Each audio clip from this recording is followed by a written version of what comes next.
Hello guys, welcome to our channel Reborn for True Love. Chapter 35 Romantic Night और ताने का रोना। अब आगे। समर्थ और ऋचा दोनों एक दूसरे के बाहों में खोसे गए। तभी समर्थ धीरे से उससे अलग हुआ और ऋचा को जी भर के देखने लगा। उसका प्यार आज मिल गया था, जिसके लिए उसने पिछले लाइफ में अपनी जान तक दे दी थी। वो आज बहुत खुश था। समर्थ ऋचा को देख ही रहा था कि उसकी नज़र अचानक ऋचा के कांपते हुए होठों पर गए। समर्थ ऋचा के होठों तरफ देखने लगा। ऋचा भी समर्थ के तरफ देख रही थी। उसने भी महसूस किया कि समर्थ क्या देख रहा है। ऋचा ने शर्म से नजरें झुका लिया। समर्थ ने उसके फेस को ऊपर उठा के उसके आंखों में देख पूछा, ऋचा में आई। ऋचा ने शर्माते हुए हाँ में सिर हिला दिया तो समर्थ मुस्कुराते हुए ऋचा को होठों पर अपने होठ रख दिए और प्यार से किस करने लगा। ऋचा भी समर्थ को किस बैक कर रही थी। ये एहसास पाकर समर्थ अब डीप किस करने लगा। दोनों की सांसों की आवाज वहां बीच में गुम हो गई। वहां पर बहती ठंडी हवा उन दोनों की मूवमेंट को और रोमांटिक बना रही थी। दोनों ने करीब 30 मिनट तक किस किया।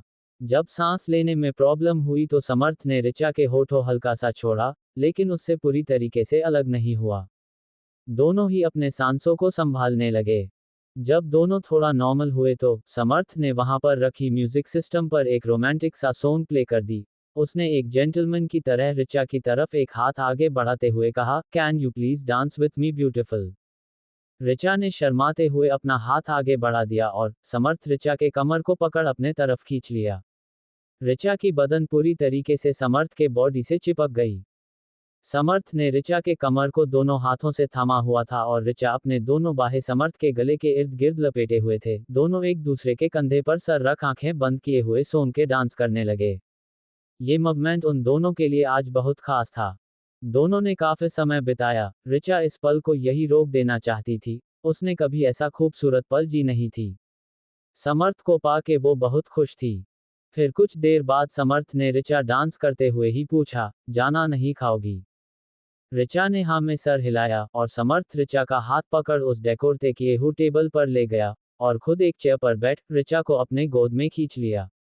ऋचा समर्थ के गोद में जा गिरी। ऋचा ने हड़बड़ाते हुए कहा, समर्थ ये आप क्या कर रहे हैं। समर्थ उसके कमर को पके हुए कहा, जाना खाना आज मैं तुम्हें खिलाऊंगा अपने हाथों से, ओके। ऋचा की आंखों में नमी आ गई। उसको रोता देख समर्थ ने उसके गाल को सहलाकर पूछा, क्या हुआ जाना, तुम रो क्यों रही हो। ऋचा ने एकदम से समर्थ के गले लग गई और रोते हुए बोली, I love you so much Samarth, please मुझे आप कभी छोड़ के मत जाना। मैं आपके बिना जी नहीं पाऊंगी। पता नहीं इतना प्यार मैं आपसे कब कर बैठी। अब मैं आपके बिना एक पल जीना नहीं चाहती। ऋचा को रोता देख समर्थ उसके बालों को सहल कर चुनते हुए कहा, जाना मैं आपको कभी नहीं छोड़ जाऊंगा। मैं आपके बिना जिंदा ही नहीं बचूंगा, इसलिए तो पिछले जन्म में। ये कहते कहते वो रुक गया और खुद को दांतते हुए मन में बोला, ये क्या बोलने जा रहा था तू।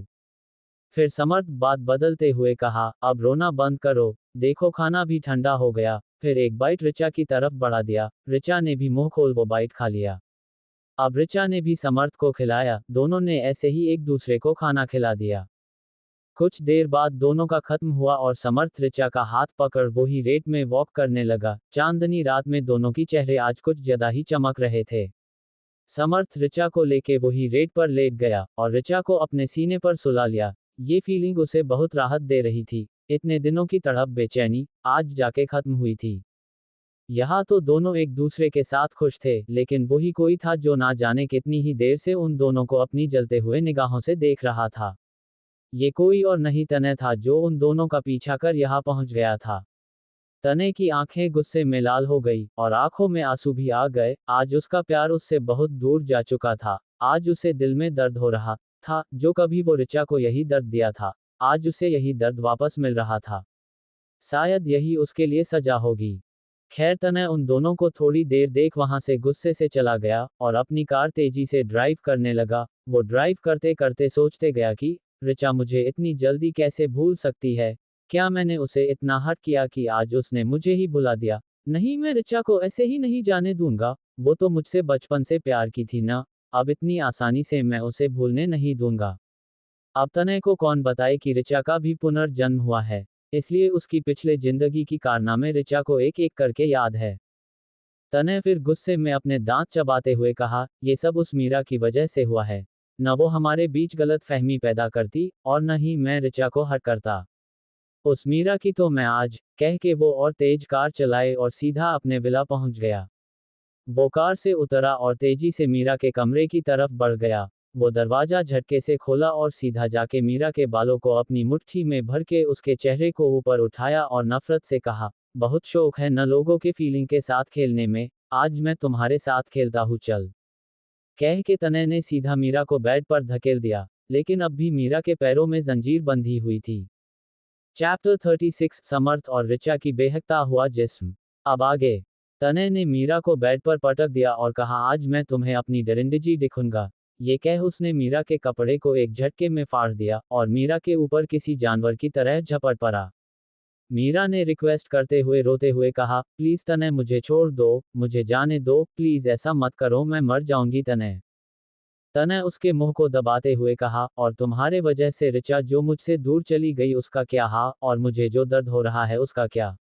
इसकी सजा तो मैं तुम्हें हर रोज दूंगा, कहकर फिर उसने मीरा के साथ जबरदस्त की। मीरा की हालत खराब हो रही थी, उसके प्राइवेट पार्ट से अब खून निकल रहा था।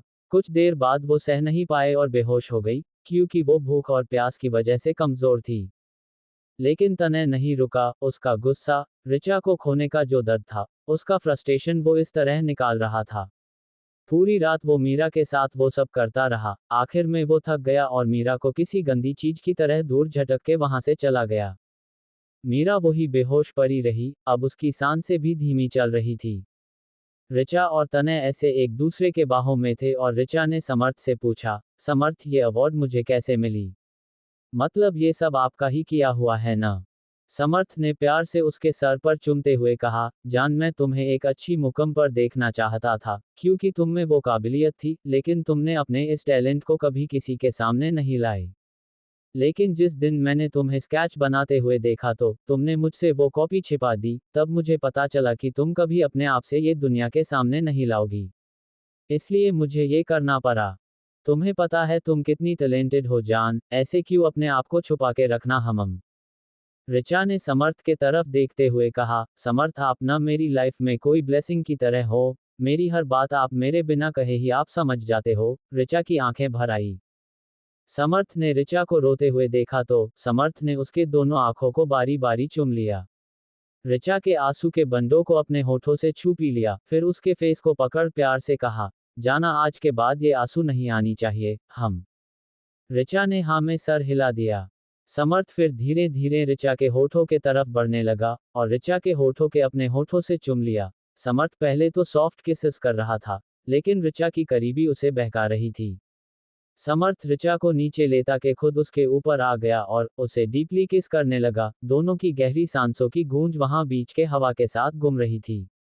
समुद्र का पानी दोनों को पैरों को कभी छूती और छू के फिर से लौट जाती। ये दोनों को काफी हद तक बहका रही थी। समर्थ धीरे ऋचा के गर्दन के तरफ आया और उसके गोरी गले को चूमने लगा। ऋचा समर्थ के पीठ को कस के जकड़ ली। समर्थ ऋचा को कभी बाइट करता तो कभी उसी जगह पर सक करता। दोनों को होश नहीं रहा कि वो इस वक्त कहाँ है। समर्थ ऋचा के कमर को सहेलता रहा। ऋचा मचलती हुई उसकी पीठ एक कर्व में बेंड हो रही थी। समर्थ उसे और प्रेस के साथ उसे डीप किस कर रहा था। वो दोनों अपने में ही मगन थे कि ऋचा का फोन रिंग हुआ। फोन की आवाज सुन दोनों होश में आए और दोनों की आंखें खुल गई और दोनों एक दूसरे के आंखों में देखते रहे। समर्थ की आंखें में आज कुछ अलग ही नशा छाया हुआ था। ऋचा की आंखों में शर्म की नशा थी। दोनों गहरी सांस लेते हुए एक दूसरे को देखते रहे। समर्थ अपने सांसों को काबू कर ऋचा के माथे से अपना माथा जोड़ के कहा, जाना चलो, माँ इंतजार कर रही होगी। ऋचा ने हाँ में सिर हिला दिया और समर्थ उसे अपने बाहों में उठा लिया। ऋचा ने समर्थ से कहा, समर्थ मैं चल सकती हूं ना, प्लीज नीचे उतार दीजिए। समर्थ ने उसके फॉरहेड पर किस करते हुए कहा, जाना मेरे रहते हुए अपने इस नन्हे पैरों को तकलीफ देने की कोई जरूरत नहीं है हम। ऋचा उसे देखती ही रह गई। उसे अपने किस्मत पर भरोसा नहीं हो रहा था कि इतना प्यार करने वाला कोई उसे मिल सकता था। ऋचा ने अपना सिर समर्थ के सीने में घुसा ली। समर्थ ये देख मुस्कुरा दिया और अपने कार के तरफ चला गया। समर्थ ने ऋचा को कार में बिठाया और खुद ड्राइविंग सीट पर जाकर बैठ गया। फिर कुछ सोचकर उसने ऋचा को अपने गोद में खींचकर बिठा लिया और ऋचा के सिर को अपने सीने में छिपा लिया। ऋचा ये देख समर्थ को देखने लगी और उससे बोली, समर्थ आप ये क्या कर रहे हैं? समर्थ ने उसके सिर को अपने सीने में फिर छुपा के कहा, जाना बस ऐसे ही रहो, और वो ड्राइव करने लगा। ऋचा समर्थ को अकी से कस के हग कर ली और उसके सीने में अपना फेस छिपा ली। कुछ देर बाद वो लोग ऋचा के घर पहुंच गए थे। ऋचा कार में ही सो गई थी। समर्थ कार से ऋचा को गोद में लिए हुए उतरा और अंदर जाने लगा। ऋचा की मोम उनका ही इंतजार कर रही थी। जब उन्होंने समर्थ को ऋचा को गोद में लाए हुए देखा तो वो चिंता से पूछी, बेटा ऋचा को क्या हुआ? कुछ हुआ है क्या?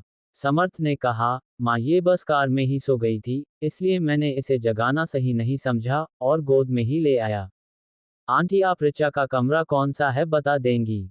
ऋचा की मोम ने ऋचा का कमरा दिखाया और समर्थ ऋचा को लेके उसके कमरे में चला गया। उसने धीरे से ऋचा को बेड पर लिटा दिया और उसके चेहरे को प्यार से निहारने लगा। समर्थ ने वैसे ही ऋचा को हग कर लिया और उसके सीने में सर रख लिया। उसे इस वक्त एक अलग सुकून महसूस हो रही थी। वो ऋचा को छोड़ के जाना ही नहीं चाहता था। समर्थ ने ऋचा के सिर पर किस करते हुए कहा, जाना अब और नहीं, बहुत जल्द मैं तुम्हें हमेशा के लिए अपना बना लूंगा। ये कह उसने हल्के से ऋचा के होठों को छू लिया और जाने के लिए जैसे ही उठा, ऋचा के हाथ उसके कॉलर पर कसी हुई थी, जैसे वो खुद से समर्थ को दूर करना नहीं चाहती थी। समर्थ ने उसके हाथ को चूम लिया और उसके हाथों को धीरे से हटा के बेड पर रख दिया और रूम से चला गया। चैप्टर 37 टाने इन ऋचा's बेडरूम। अब आगे। समर्थ ऋचा के रूम से गया और नीचे बैठी ऋचा के मोम को गले लगा लिया। वो आज बहुत खुश था, क्योंकि आज उसका प्यार उसे मिल चुका था। इसलिए उसने ऋचा के मोम को गले लगाए और कहा, माँ आप अभी तक सोई नहीं? ऋचा के मोम ने कहा, कैसे सोती बेटा, मुझे तुम दोनों की चिंता हो रही थी। और आज जो अवार्ड फंक्शन में हुआ, वो क्या था? मुझे कुछ समझ नहीं आ रहा, और ऋचा इतनी बड़ी बात मुझसे कैसे छुपा सकती है? उद्धरण चिन्ह। समर्थ उनकी बात सुन प्यार से उनके हाथ को पकड़ के कहा, माँ इसमें ऋचा की कोई गलती नहीं है। वो खुद भी नहीं जानती थी कि आज उसे ऐसा सरप्राइज मिलने वाला है। वो एक्चुअली में ही उसके स्केच बुक को चोरी कर मेरी दोस्त दिव्या को दे दिया था, ऋचा की हुई डिजाइन्स बनाने के लिए, और वो डिजाइन सबको बहुत पसंद आया। और आपको पता है, अब ऋचा की डिजाइन ट्रेंडिंग में चल रही है, इसलिए ऋचा को बेस्ट डिजाइनर अवार्ड मिला है। उद्धरण चिन्ह। ऋचा की मोम शौक से अपनी आंखें बड़ी करके समर्थ को देख रही थी। उन्हें विश्वास नहीं हो रहा था कि ऋचा ऐसा भी छुप के डिजाइन्स बनाती थी। समर्थ ने उनको कहा, माँ ऋचा बहुत टैलेंटेड है, मैं उसकी टैलेंट को बाहर लाऊंगा, वो अपना सपना जिएगी। और आप उनकी हिम्मत हो, आप कभी उसे हिम्मत मत होने देना माँ। ऋचा की माँ की आंखें भर आई और उन्होंने कहा, बेटा उसकी हिम्मत तो तुम हो, तुम्हारे वजह से आज वो यहाँ पहुंची है, नहीं तो वो ऐसे ही छुप के रहती। तुम हो जो उसके टैलेंट को पहचान और उस पर विश्वास किया। तुम उसकी ताकत बन के रहना। मेरा क्या भरोसा, मेरी भी उम्र हो रही है, कभी किसी दिन नहीं रही तो ऋचा का ख्याल रखना बेटा, मेरे सिवा उसका इस दुनिया में कोई नहीं है। समर्थ ने ये सुन झट से ऋचा के मोम को गले लगा के कहा, ये आप कैसी बात कर रही है माँ? मैं हमेशा उसके साथ खड़ा रहूंगा और उसका ख्याल भी रखूंगा, साथ में आपका भी। सो ये बेकार की बातें कि आपको कुछ हो जाएगा, आज के बाद कभी नहीं कहिएगा, ओके?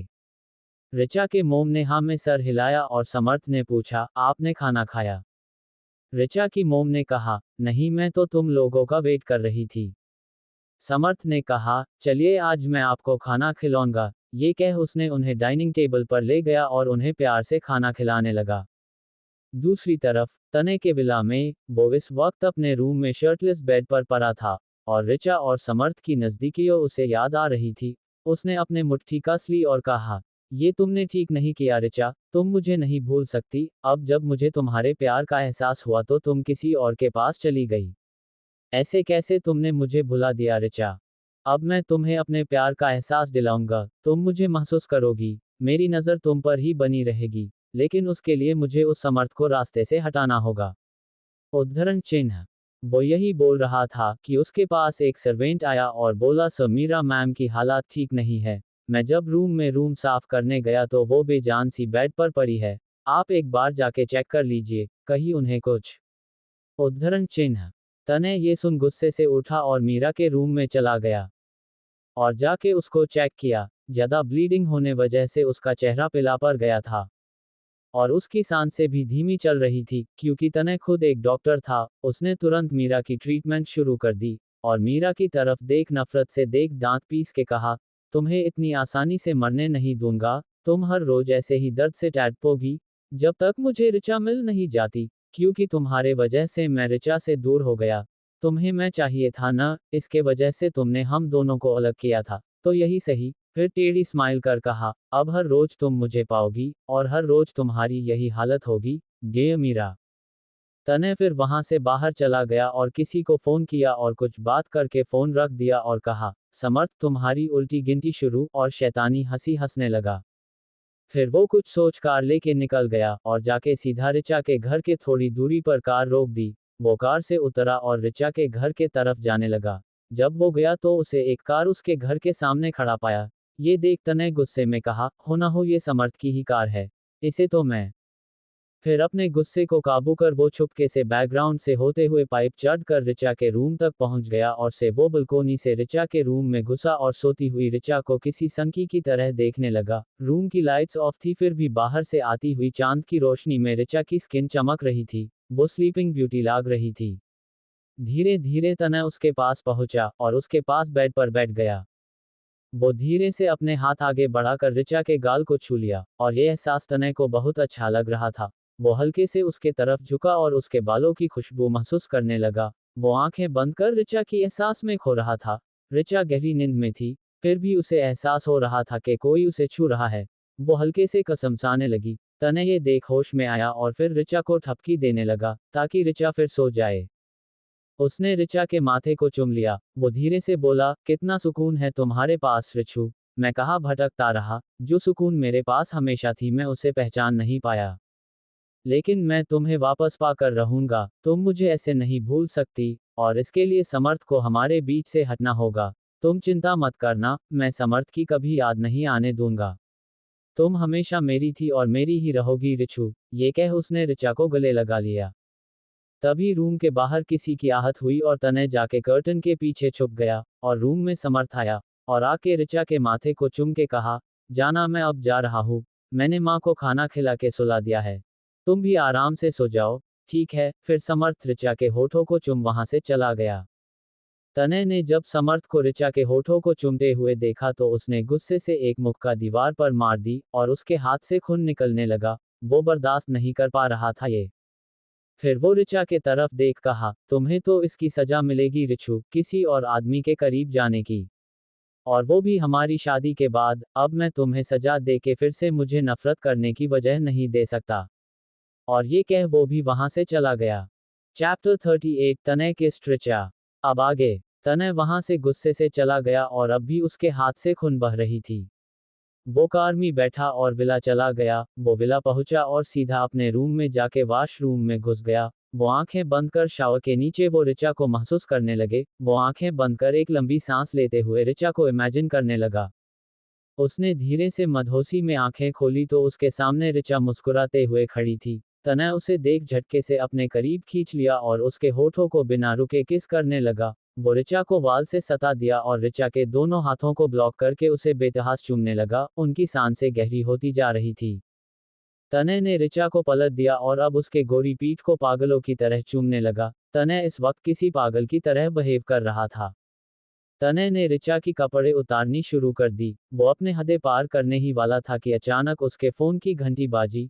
तनय की आंखें खुल गई और अब वो वॉशरूम में ऋचा को ढूंढने लगा। वो चिल्लाए रहा, ऋचा कहाँ हो तुम? अभी तो यही थी तुम जान, प्लीज सामने आओ, देखो मुझे यूं न तड़पाओ जान। एक बार फिर उसकी फोन बजने की आवाज आई। उसे महसूस हुआ कि उसने ऋचा को इमेजिन कर लिया था कि वो यहाँ है। उसने अपना सर पकड़ अपने बाल खींच के बोला, मैं पागल हो जाऊंगा, मुझे तुम पागल कर रही हो जान। उसका फोन बार बार बज रहा था, इसलिए उसने झट से कॉल पिक की और दूसरे तरफ से एक लेडी की आवाज आई, जो तनय से कह रही थी कि तनय बेटा कल तुम घर आओगे ना? देखो कल दिवाली है, सो प्लीज घर आ जाना बेटा, सुन रहे हो एन तुम? उद्धरण चिन्ह। तनय ने सिर्फ हमम कहा और कॉल कट कर दिया। वो औरत कोई नहीं, तनय की मोम थी, जो उसे घर बुला रही थी। तनय तो अब किसी अलग ही टेंशन में जूझ रहा था। उसका दिमाग काम नहीं कर रहा था। ऋचा का ख्याल उसे पागल बना रही थी। वो गुस्से में उठा और कमर पर टॉवल लपेट वैसे ही जाके बेड पर लेट गया। उसकी हाथ से अब भी खून निकल रहा था, लेकिन उसको उस चोट से जैसे कोई फर्क ही ना पड़ा हो। वो बेड पर लेटे लेटे अपने फोन में ऋचा की फोटो निकाल ली और उसे देखने लगा। उसके दिल में दर्द हो रहा था। वो तड़प रहा था। शायद यही तने की सजा थी। अभी तो इस सजा की शुरुआत हुई है। उसे तो बाद में और तड़पना था, जैसे ऋचा तपी थी उसके लिए। तने की आंखों से आंसू बह निकले। वो रोते हुए ऋचा के फोटो को अपने सीने से लगा लिया और अपनी आंखें बंद कर ली, और थोड़ी देर बाद ही उसे नींद आ गई। दूसरी तरफ समर्थ के चेहरे में आज अलग ही नूर था। वो मुस्कुराई जा रहा था। वो भी अपने विला जाके फ्रज हो आया और ऋचा को फोटो को हक करते हुए अपनी आंखें बंद कर ली और गहरी नींद में चला गया। अगली सुबह ऋचा की नींद खुली। वो एक मुस्कान के साथ उठ के बैठी और धीरे अपनी आंखें खोल ली। वो अपनी आंखें मसलते हुए खुद को देखा तो पाया वो अब भी कल की ड्रेस पहने ही सो गई। तब उसे याद आया कि कल तो वो कार में ही सो गई थी। वो खुद ही अपने सर पर चपत लगा के कही, क्या यार ऋचा, तुम्हारी नींद इतनी गहरी कैसे हो सकती है? फिर खुद ही बोली, लेकिन आज तक तो मुझे ऐसा कभी नहीं हुआ। मुझे कभी ट्रैवल करते वक्त नींद नहीं आई, फिर कल क्यों? फिर मुस्कुरा के बोली, शायद इसलिए क्योंकि मैं कल समर्थ की बाहों में थी। फिर अपने मुंह को अपने दोनों हाथों से छुपा के शर्माते हुए कहा, समर्थ तुम कितनी केयरिंग हो, मैं तुम्हारे प्यार में पल पल और पड़ती जा रही हूँ। फिर वो उठ खड़ी हुई और सीधा नहाने चली गई। थोड़ी देर बाद वो वापस आए और अपने मोम के पास चली गई। उस वक्त ऋचा की मोम किचन में काम कर रही थी और ऋचा जाके अपने मोम को पीछे से हक करते हुए बोली, गुड मॉर्निंग मोम। ऋचा की मोम ने भी मुस्कुराते हुए गुड मॉर्निंग विश की और बोली, उठ गई मेरा बच्चा। ऋचा ने हाँ में सर हिलाया और कहा, मोम समर्थ कल कब गया घर से? ऋचा की मोम ने उसे घूरते हुए कहा, तुम तो अपनी नींद में गुम थी ना। बेचारे ने मुझे खाना खिला के चला गया, तुम्हें तो फुर्सत ही नहीं है अपनी माँ का ख्याल रखने के लिए। ऋचा की माँ ने नौटंकी करते हुए कहा। ऋचा ये सुन बोली, आई एम सॉरी मोम, मैं कब कार में सो गई पता ही नहीं चला। सिर्फ कल ही तो मैंने आपके साथ डिनर नहीं किया है। प्लीज माफ कर दीजिए। ऋचा के मोम ने हंसते हुए कहा, अरे मैं तो मजाक कर रही थी। चल नाश्ता कर ले। आज ऑफिस बंद है ना, दिवाली की वजह से? ऋचा ने हाँ में सर हिलाया, लेकिन वो उदास हो गई, क्योंकि आज वो समर्थ को देख नहीं पाएगी। क्या सच में ऐसा होगा? बिल्कुल नहीं। वो दोनों नाश्ता कर ही रहे थे कि तभी वहां समर्थ आया और ऋचा के मोम को हक करके उनके फॉरहेड पर किस करके गुड मॉर्निंग विश किया। ऐसे अचानक समर्थ के आवाज सुन दोनों हैरान हो गई, फिर दोनों के चेहरे पर स्माइल आ गई। समर्थ ने जाके ऋचा को भी माथे पर किस करके गुड मॉर्निंग विश की, और ऋचा तो अचानक किस करने से अपने मोम के सामने शर्मा गई, क्योंकि अभी तक उसके मोम को समर्थ और उसके बारे में पता नहीं था। फिर हिचकिचाते हुए ऋचा ने भी गुड मॉर्निंग विश की, और ऋचा की मोम ने समर्थ के लिए भी नाश्ता निकाल दिया। उन्होंने कहा, बेटा लो तुम भी ब्रेकफास्ट कर लो। समर्थ ने मुस्कुराते हुए हाँ में सर हिलाया और खाने लगा। अचानक ऋचा को खांसी आने लगी और वो टेबल के नीचे देखने लगी, क्योंकि समर्थ ने उसके एक हाथ को पकड़ रखा था और सहला रहा था, जिससे ऋचा अपने माँ के सामने घबरा गई और खांसी आने लगी। समर्थ ने जल्दी उसे पानी पिला के उसके पीठ को रब करने लगा। ऋचा की मोम ये देख मुस्कुरा रही थी, क्योंकि उन्हें भी कुछ कुछ समझ आ रहा था। तीनों ने नाश्ता खत्म की और समर्थ ने ऋचा से कहा, ऋचा प्लीज रेडी हो जाओ, तुम्हें मेरे साथ बाहर जाना है। ऋचा ने कहा, पर समर्थ आज तो ऑफिस नहीं है ना? उद्धरण चिन्ह। समर्थ ने कहा, हाँ मेरी जान, लेकिन फिर भी चलो, तुम्हारे लिए एक सरप्राइज है। समर्थ की बात सुन ऋचा उसे घूरने लगी और बोली, समर्थ आपकी सरप्राइज न मुझे हार्ट अटैक देते देते रुकती है, अब तो सरप्राइज का नाम सुनते ही मुझे कुछ होता है। समर्थ ने कहा, अरे बाबा अब जाओ भी रेडी हो जाओ। ऋचा रेडी होने चली गई और समर्थ ऋचा की मोम से बात करने लगा। दूसरी तरफ तने की भी आंखें खुली और वो सीलिंग को घूरने लगा। वो खुद को बहुत अकेला और तन्हा महसूस करने लगा। उसके दिल की बात समझने वाला भी कोई नहीं था। उसे ऋचा की कमी खल रही थी। वो दीवानों की तरह ऋचा की फोटो देखी और उसमें ही वो सनकी की तरह किसेस करने लगा, जैसे वो ही ऋचा हो। फिर वो उस फोटो को ही स्माइल कर गुड मॉर्निंग विश की और उठ के वॉशरूम चला गया। वो वॉशरूम से आया और रेडी होके मीरा को चेक करने चला गया। मीरा को थोड़ी देर पहले ही होश आया था। तने जाके उसको चेक की और एक इंजेक्शन लगा दिया और मीरा की तरफ देख टेढ़ी स्माइल कर बोला, जल्दी से ठीक हो जाओ, और भी पनिशमेंट देनी है ना? मीरा तो तनय को देख के ही डरने लगी। मीरा अपने कर्मों का फल भुगत रही थी।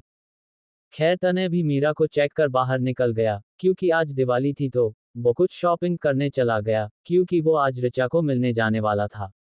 दूसरी तरफ ऋचा रेडी होके आई और समर्थ उसे देखते ही रह गया। ऋचा ने वाइट जीन्स के साथ एक क्रॉप टॉप पहना था, जिसके वजह से उसके गोरी पतली कमर दिख रही थी। बालों को खुला छोड़ दिया था और हल्की सी मेकअप और लिप्स पर सिर्फ लिप बॉल लगाए था। और जब वो हंसती थी तो गाल में डिंपल पड़ती थी और उसके नोज में नोज रिंग। ऋचा तो आज कहर ढा रही थी। समर्थ उसे देख खो गया। ऋचा आके समर्थ को हिलाते हुए कहा, समर्थ आप कहाँ खो गए, क्या मैं अच्छी नहीं लग रही हूँ? उद्धरण चिन्ह। ये कह उसने मुंह फुला लिया। समर्थ ने उसके नोज पे किस करके कहा, अरे मेरी जान आप बहुत खूबसूरत लग रही है, पर आपको इस नज़र से देखने का हक सिर्फ मुझे ही है। उसके अचानक किस करने से ऋचा हड़बड़ी में अपने मोम की तरफ देखा, कहीं उन्होंने देख तो नहीं लिया, लेकिन थैंक गॉड वो कहीं और देख रही थी। ऋचा ने राहत की सांस ली और समर्थ के कंधे पर टैप के हल्के से मारी। समर्थ हंसने लगा और उसके हाथ को पकड़ बाहर ले चला गया और जाते जाते ऋचा की मोम को कहा, मोम हम थोड़ी देर में आ जाएंगे। दोनों बाहर चला गया और कार में बैठ वहां से सीधा शॉपिंग मॉल पहुंचे। ऋचा ये देख पूछी, समर्थ हम यहाँ क्यों आए हैं? समर्थ ने उसके बाल को सहल कर कहा, जान हम यहाँ शॉपिंग पर आए हैं, मेरी जान को दिवाली गिफ्ट भी तो देनी है ना। ऋचा ने कहा, पर समर्थ मुझे कुछ नहीं चाहिए, प्लीज चलो। समर्थ को गुस्सा आया और बोला, जान तुम क्या मुझे अभी भी अपना नहीं समझती? तुम्हारे और माँ के बिना मेरा है ही कौन? और तुम भी ये सब कह के मुझे हट कर रही हो। ऋचा ये सुन खामोश हो गई और बोली, समर्थ मैंने ऐसा नहीं कहा, पर आपके पैसे मैं ऐसे नहीं ले सकती ना। समर्थ ने गहरी सांस छोड़ कहा, जान तुम मेरी जान हो और ये मेरा फर्ज है कि मैं तुम्हारी हर जरूरत और खुशी का ख्याल रखूं। ओके अब ज्यादा बहस नहीं चलो। ये कह समर्थ ऋचा को अंदर ले गया। उनके जाते ही सब स्टाफ उनके खातिरदारी में लग गए। एक सेल्स गर्ल आगे आई और समर्थ ने कहा, मैम को सबसे अच्छी और ऊनक ड्रेस दिखाओ। सेल्स गर्ल्स ऋचा को लेके अंदर चली गई और समर्थ वही बैठ के शॉप्स पर नजर डोरी और उसकी नजर एक साड़ी पर रुक गई। उसे वो साड़ी बहुत पसंद आई और वो ऋचा को उसमें इमेजिन करने लगा। वो उठ के उस शॉप में चला गया और उस साड़ी को पैक करने को बोला। उसने वो साड़ी ली और ऋचा का वेट करने लगा। ऋचा थोड़ी देर बाद आई और इस वक्त उसने एक गाउन पहना हुआ था जो लाइट ब्लू कलर का था। उस पे वो रंग बहुत जच रहा था, स्लिम फिट था और उसकी नेक डीप थी। समर्थ उसे देख पल के झपकना भूल गया। ऋचा को देख कोई और भी था जो उसे देख खो गया। वो तनय था जो शॉपिंग करने आया था। वो ऋचा को देख खो गया। समर्थ ऋचा के पास गया और उसके कमर को पकड़ करीब खींच लिया। ऋचा शर्मा गई और बोली, समर्थ ये आप क्या कर रहे हैं? देखिए यहाँ लोग हैं, क्या सोचेंगे हमारे बारे में, प्लीज छोड़िए ना। उन दोनों की वो करीबी तनय देख नहीं पा रहा था। उसके हाथ में एक कांच का शोपीस था। उसने वो कस के पकड़ लिया और उसके हाथ से खून निकलने लगा। उसके उसी हाथ से खून निकल रहा था जिस हाथ में उसे कल चोट लगी थी। उसके आंखों से भी आंसू बह गया। उसका दिल जल रहा था। फिर कुछ सोच वो मुस्कुरा दिया और एक ड्रेस खरीद ली और वो पैक कर ली। समर्थ ने ऋचा के लिए और ड्रेस ली और सब पैक करवा ली। और दोनों आगे जा ही रहे थे कि एक आदमी से टकरा गए। इसके वजह से समर्थ के हाथ से शॉपिंग बैग्स नीचे गिर गए और उस आदमी ने झुक के वो शॉपिंग बैग उठा के समर्थ को पका दी और सॉरी कहते हुए चला गया। समर्थ और ऋचा भी बाहर चले गए। वो दोनों जब गए तो वो आदमी टेढ़ी मुस्कुराने लगा, क्योंकि वो कोई और नहीं जो तनय था। उसने कैप से और फेस मास्क से अपना चेहरा छुपा लिया था, इसलिए समर्थ और ऋचा उसे पहचान नहीं पाए। तनय ऋचा को देख बोला, दिवाली गिफ्ट तो मैंने दे दी रिछू, अब तुम आज वही पहनोगी जो मैंने तुम्हारे लिए लिया है। ओके जान। ये कह वो चला गया। चैप्टर 39 क्या तुम मुझसे शादी नहीं करना चाहती? अब आगे। समर्थ ऋचा को लेके उसके कंपनी के बिल्डिंग में आया और उसे लेके अंदर जाने लगा तो पिया ने कहा, समर्थ हम यहाँ क्यों आए हैं? आज तो ऑफिस नहीं है ना, और देखिए शाम भी होने वाली है। शॉपिंग करते करते बहुत देर हो गई। उद्धरण चिन्ह। समर्थ उसे लेके अंदर चला और कहा, बस चलो तुम चुपचाप। ये कह समर्थ उसे लिफ्ट में लेके चला गया और उसके फ्लो का बटन दबा दिया। कुछ सेकंड में ही वो लोग वहां पहुंच गए और समर्थ ऋचा का हाथ पकड़ लिफ्ट से बाहर निकला। समर्थ ऋचा को लेके एक अलग केबिन में जाने लगा, तो ये देख ऋचा ने पूछा, समर्थ हम कहाँ जा रहे हैं, आपका केबिन तो उधर है न। समर्थ ने कुछ नहीं कहा, बस चलता रहा और जाके उस केबिन के अंदर चला गया। वो केबिन बहुत बड़ा था, एक हॉल की तरह।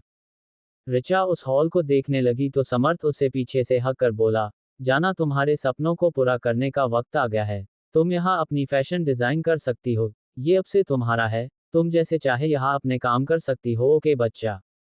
ऋचा ये सुन शौक हो के बोली, पर समर्थ आपने ये सब क्यों किया? मैं खुद करना चाहती थी ना। तो समर्थ ने उसके सर पर किस करके बोला, जाना, ये क्या तेरा मेरा लगा रखा है तुमने? तुम अब भी मुझे अपना नहीं पहना। मैं तुम्हें खुद से दूर नहीं रख सकता, इसलिए मेरे फ्लो पर ही तुम्हें यहाँ केबिन दिला दिया। अब और कुछ मत कहना, वरना मैं तुमसे बात नहीं करूंगा। ये बोल उसने अपना मुंह बना लिया। तो ऋचा ने पीछे मुड़ उसके गाल पर एक हाथ रख बोली, समर्थ मैं आपसे बहुत प्यार करती हूँ, ठीक है, आप जैसा चाहते हैं वैसा ही होगा। ये कहकर ऋचा ने प्यार से समर्थ के गाल पर किस कर दी। ये देख समर्थ ने मुंह बनाते हुए कहा, जाना क्या मैं बच्चा हूँ जो गाल पर किस दे रही हो? मुझे तो यहाँ चाहिए। ये कह उसने अपने लिप्स पर उंगली रख दी। ऋचा ये देख शर्मा गई और समर्थ से दूर जाने लगी, तो समर्थ ने उसकी कलाई पकड़ अपने करीब खींच ली तो ऋचा जाके सीधा समर्थ के सीने से टकरा गई। समर्थ ने ऋचा के फेस को ऊपर उठाया और उसके आंखों में देख धीरे से उसके होठ ऋचा के होठ से मिला दिया और आंखें बंद कर किस करने लगा।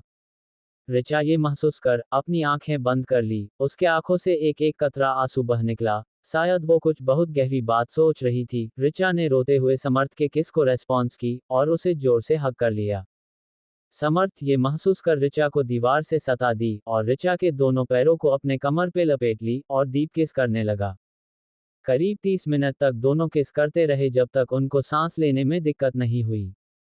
30 मिनट बाद दोनों ने एक दूसरे को छोड़ा और गहरी गहरी सांस लेने लगे। समर्थ ने उसके सिर को ऋचा के सिर से जोर कहा, जाना अब और कंट्रोल नहीं होता, प्लीज जल्दी से मेरी बन जाओ। ऋचा ये सुन शॉक हो गई और हकलाते हुए बोली, समर्थ ये आप क्या कह रहे हैं? तो समर्थ ने बोला, जाना हम जब शादी करेंगे तब एक ही होंगे ना? क्या तुम मुझसे शादी करना नहीं चाहती? ऋचा ये सुन नजरें चुराते हुए बोली, समर्थ अभी तो हमने अपने प्यार का इजहार किया है, एक दूसरे को अकी से जान पहचान ले, थोड़ी टाइम तो लेनी चाहिए ना शादी में। समर्थ ने ऋचा का चेहरा अपने तरफ कर बोला, क्या हुआ जाना, तुम ऐसे नजरें क्यों चुरा रही हो? तुम मुझसे कुछ छुपा रही हो क्या? ऋचा ये सुन हड़बड़ी में बोली, अरे समर्थ मैं क्या कुछ छुपाऊंगी, और वो बात बदलते हुए बोली, वैसे समर्थ ये दिया यहाँ क्या कर रही है? तो समर्थ भी उसके बाद से भटक गया और बोला, ओ हाँ मैंने ये सारी दिया यहाँ जलाने के लिए मंगवाया है, क्योंकि तुम एक नई शुरुआत करने वाली हो, तो चलो आज दिवाली के दिन इन दियों को जला के हमारे जिंदगी में रोशनी और खुशी का वेलकम करते हैं। ऋचा समर्थ की बात सुन उसे देखती रही। वो सोचने लगी कि समर्थ आपका सोच कितना अच्छा है, काश मैं आपके साथ हमेशा रह पाती। ये सोच वो इमोशनल हो गई और अपनी आंसू को छुपा के उसने मुस्कुरा के हाँ में सर हिला दिया। फिर वो जाके दियो को अरेंज करने लगी। समर्थ भी उसकी हेल्प कर रहा था और वो ऋचा को थोड़ा थोड़ा तंग भी कर रहा था। क्योंकि शाम होने को थी तो दोनों ने जल्दी जल्दी अपना काम करने लगे, क्योंकि उन्हें घर भी जाना था अपने मोम के साथ दिवाली सेलिब्रेट करने। तो समर्थ और ऋचा दोनों ने दियो को पूरे हॉल में जलाना शुरू किया। समर्थ धीरे से ऋचा के पास जाके उसे पीछे से हग करके बोला, जाना चलो दोनों साथ में करते हैं। तो दोनों ने एक दूसरे का हाथ पकड़ ही दियो को जलाया और आज ऋचा को बहुत खुशी मिल रही थी। सब दिया लगाने के बाद ऋचा समर्थ के तरफ मुड़ी और समर्थ को एक टाइट हग कर ली। यही वो इंसान है जिसके वजह से ऋचा हर पल हर लम्हे को जी रही है। ऋचा ने कहा, समर्थ आप इतने की क्यों है? समर्थ ने कहा, जाना इसमें अच्छा होने वाली क्या बात हुई? ऋचा ने न में सर हिलाया और बोली, चलिए घर चलिए, मोम भी इंतजार कर रही होगी ना? समर्थ ने हाँ में सर हिलाया और उसके हाथ को पकड़ बाहर जाने लगा। ऋचा जब बाहर आई तो उसने देखा सारा कंपनी दियो से जगमगा रही है। उसे इतना ज्यादा वहां सुकून मिला न कि उसके होठों पर एक मुस्कान आ गई। ऋचा ने धीरे से समर्थ के कंधे पर अपना सर रख ली और पूरे कंपनी को देखने लगी। समर्थ ऋचा को खुश देख वो भी खुश था और उसे एक झटके में अपने गोद में लेके बाहर जाने लगा। ऋचा ने भी अपने दोनों बाहें समर्थ गले में डाल ली और अपना सिर समर्थ के सीने में छुपा ली।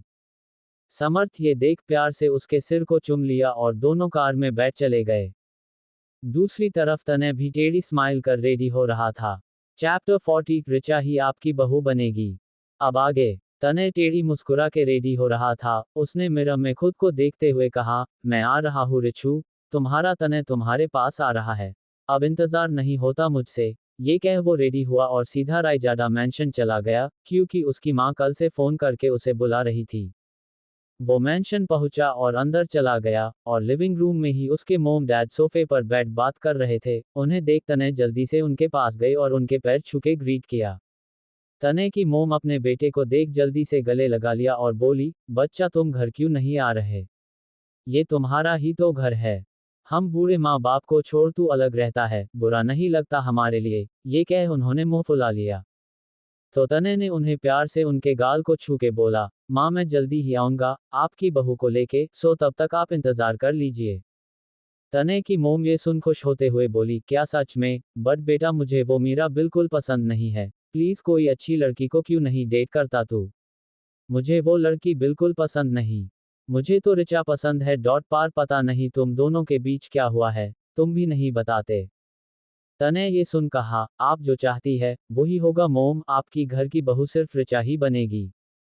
तनय की मोम ये सुनते ही खुश हो गई और बोली, क्या सच में? सच में ऋचा मेरी बहू बनेगी? तब तो मैं बहुत खुश हूँ बेटा। चल अब मेहमान आ रहे हैं, धीरे धीरे उन्हें वेलकम करो। दूसरी तरफ ऋचा और समर्थ भी ऋचा के घर पहुंच गए और समर्थ अपने हाथ में शॉपिंग बैग्स लेते हुए अंदर गया। घर के अंदर पूरी सजावट की गई थी। ऋचा ये देख हैरान हो गई और ये देख समर्थ ने कहा, ज्यादा हैरान होने की जरूरत नहीं है, मैंने ही ये सजाने के लिए कहा था। अब ज्यादा मत सोचो और जाओ, जाके फ्रेश होके रेडी हो आओ जल्दी। और मैंने तुम्हारे लिए आज पहन के लिए एक अलग से स्पेशल ड्रेस रखी है, वही पहनना ओके? ऋचा ने हाँ में सर हिलाया और चली गई। समर्थ ऋचा के मोम के पास गया और किचन में उनकी हेल्प करने लगा। ऋचा के मोम ने कहा, अरे बेटा क्यों कर रहे हो? मैं कर लूंगी ना, सिर्फ मिठाई ही तो बना रही हूँ। तुम ना मुझे इस उम्र में बिगाड़ रहे हो बेटा, कुछ काम ही करने नहीं देते। ये सुन समर्थ ने हंसते हुए कहा, हाँ क्योंकि मैं नहीं चाहता कि मेरी माँ कोई काम करे। अब आप चलिए, आप भी रेडी हो जाइए। ये कह समर्थ ने उन्हें भी रेडी होने भेज दिया। नीरज भी यही आने वाला था, तो समर्थ ने जिया को भी यही लाने के लिए कह दिया। नीरज ने बताया, सर जिया को आने में थोड़ी देर होगी, क्योंकि वो अपने घर में थोड़ा टाइम स्पेंड करके आएगी, सो हम थोड़ी देर से ही आएंगे। फिर उसके बाद समर्थ भी रेडी होने चला गया। ऋचा नहा के आए और वो शॉपिंग बैग्स देखने लगी। वो बोली, समर्थ ने कहा था कि इसमें से एक अलग स्पेशल गिफ्ट रखी है, तो मैं वो ही पहनी। आखिर वो कौन सी बैग है? ये कह वो बैग्स देखने लगी। तभी उसके नज़र एक बैग पर गई जहां ऊपर ही लिखा था, फॉर माई ब्यूटिफुल जान। ये देख ऋचा ने समझा वही बैग होगा, तो वो उस बैग में से ड्रेस निकालने लगा और उसमें से एक बहुत सुंदर सी डार्क ग्रीन कलर की साड़ी निकली। ऋचा ये देख खुश हो गई, क्योंकि ऋचा को ये रंग बहुत पसंद थी। ऋचा ने सोचा, समर्थ को मेरे फेवरेट कलर के बारे में भी पता है, और कितना रोमांटिक है वो। ये कह ऋचा शर्माने लगी और साड़ी पहनने लगी। कुछ देर बाद ही ऋचा रेडी हो गई। उसने अपने बाल को खुला ही छोड़ा था और हल्का सा मेकअप किया हुआ था। सिंपल सी बिना मेकअप किए ही ऋचा किसी मॉडल से काम नहीं लग रही थी। वैसे इन दिनों वो ज्यादा ही दुबली हो गई थी, इसलिए उसकी कमर और पतली और सेक्सी लग रही थी, जो किसी भी लड़के को एक बार छूने के लिए उकसा दे। खैर वो नीचे आए और समर्थ उसे देख पल के झपकना ही भूल गया। वो कब से उसे देखता ही रहा। और ऋचा उसके सामने आए और कब से उसे देखते रही कि समर्थ कुछ बोल नहीं रहा है, तो उसने समर्थ को जोर से चुटकी काट दी। टैप जाके समर्थ होश में आया और ऋचा को देख सोचने लगा, ये ऋचा ने मेरी दी हुई साड़ी क्यों नहीं पहनी? क्या उसको साड़ी पसंद नहीं आई? फिर उसने खुद से कहा, कोई नहीं समर्थ, शायद इसको कलर पसंद नहीं आया होगा। वो सोच ही रहा था कि ऋचा ने पूछा, समर्थ आप क्या सोच रहे हैं? मैं कैसी लग रही हूँ नहीं बताएंगे? तो समर्थ होश में आते हुए कहा, जाना तुम बहुत खूबसूरत लग रही हो। फिर ऋचा ने कहा, आप भी बहुत हैंडसम लग रहे हो समर्थ। समर्थ ये सुन ब्लश करने लगा, क्योंकि इस वक्त समर्थ ने एक रेड कलर का कुर्ता और जीन्स पहना हुआ था। वो उस रंग में सच में बहुत ही हैंडसम लग रहा था। ऋचा तो उसे बस निहार ही रही थी, तभी वहां ऋचा की मोम आए और उन दोनों को एक दूसरे को ऐसे निहार देख खांसने की एक्टिंग की, तब जाके दोनों होश में आए और दोनों ने अपने मोम की तरफ देखा। दोनों उनके मोम को देख खुश हो गए, क्योंकि इस वक्त उन्होंने एक येलो कलर की बहुत सुंदर सी साड़ी पहनी थी, जो समर्थ ने ही पसंद करके लाया था। दोनों ने मुस्कुराते हुए उनके गले लग गए और प्यार से बोले हैप्पी डाइली मोम। उन्होंने भी प्यार से हाथ फेर कहा हैप्पी दिवाली मेरे बच्चों। दोनों ने मुस्कुरा दी, और ऋचा की मोम ने कहा चलो पूजा का वक्त हो गया है, पूजा कर लेते हैं। दोनों ने हाँ में सिर हिला दी और घर पर ही बने मंदिर पर चले गए। ऋचा की मोम ही खुद पूजा की तैयारी कर रही थी, समर्थ ऋचा दोनों उनके थोड़े पीछे ही बैठ गए और आंखें बंद कर हाथ जोड़ लिए। उसी वक्त एक शख्स आया और ऋचा दूसरी साइड आकर बैठ गया, और ऋचा को थोड़ी देर देख उसने भी आंखें बंद कर हाथ जोड़ ली। ऋचा की मोम ने पूजा शुरू की।